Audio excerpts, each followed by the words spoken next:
تو یاد رکھو, خوب کان کھول کے سمجھ لو, یہ جو ہم اللہ سے قرآن میں کہتے ہیں ایاک نعبد, اے اللہ ہم صرف تیری عبادت کرتے ہیں, اس عبادت کا مطلب کیا ہے؟ لوگ کہتے ہیں کہ ہم محمد صلی اللہ علیہ وسلم کی عبادت تھوڑی کر رہے ہیں, ہم کوئی ان کی قبر کی طرف رخ کر کے نماز تھوڑی پڑھ رہے ہیں. اللہ نے بتا دیا کہ عبادت کا جو ایک بہت بڑا فرد ہے وہ ہے غیر اللہ کو مدد کے لیے پکارنا, غیر اللہ سے اسباب سے ہٹ کے مدد مانگنا. اسی لیے اگلا ایگریمنٹ کیا کروایا, ایاک نستعین, مدد صرف تجھ ہی سے طلب کرتے ہیں. نہیں آ رہی بات؟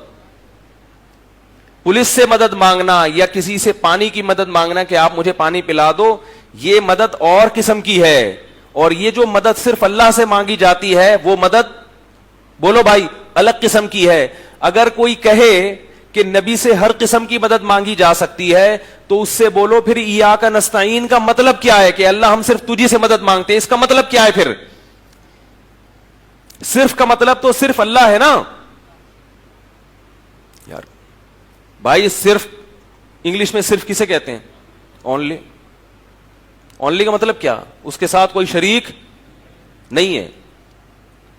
آپ کہہ سکتے ہیں کہ وہ ہم اللہ سے مدد مانگتے ہیں اللہ سے, لیکن نبی سے جو ہم مدد مانگ رہے ہیں وہ اس لیے کہ اللہ نے آپ کو اختیار دیا ہے.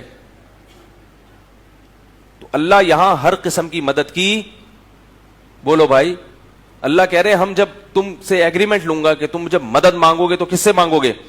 صرف مجھ سے. اختیارات صرف اور صرف کس کے پاس ہیں؟ میرے پاس ہیں.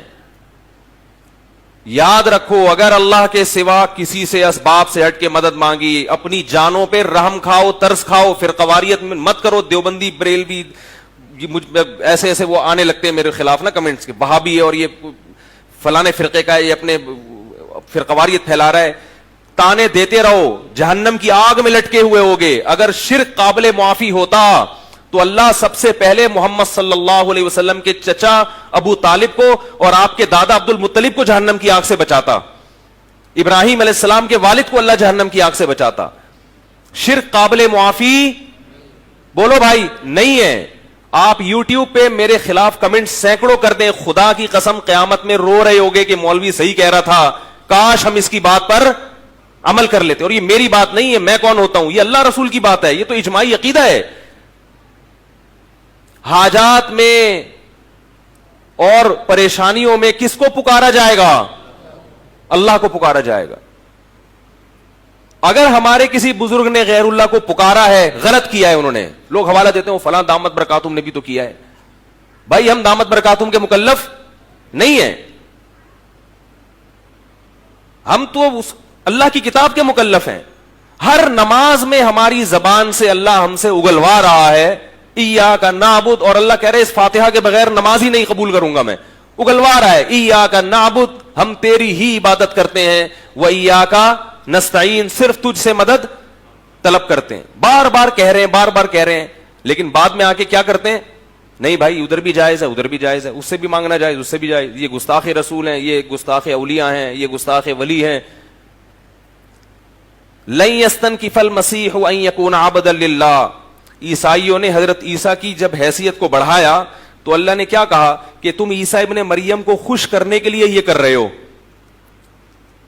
عیسیٰ ابن مریم کو خوش کرنے کے لیے تم نے ان کو اللہ کا بیٹا بنا دیا, جبکہ حقیقت میں عیسیٰ اس سے خوش نہیں ہو رہے. اللہ فرماتے ہیں عیسیٰ اس سے خوش ہوتے ہیں کہ ان کو اللہ کا بندہ کہا جائے, اللہ کا غلام کہا جائے, مختار کل مشکل کشا نہ سمجھا جائے. عیسیٰ تو اس سے خوش ہوں گے کیونکہ وہ اسی پیغام کو لے کر دنیا میں آئے ہیں.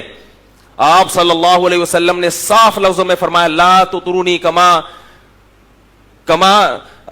اطرت النصارى کما قال صلی اللہ علیہ وسلم, فرمایا میری حیثیت کو ایسے مت بڑھاؤ جیسے نصارہ نے عیسیٰ ابن مریم کی حیثیت کو بڑھا دیا. تو اس لیے یاد رکھو شرک شرک ہی ہوتا ہے.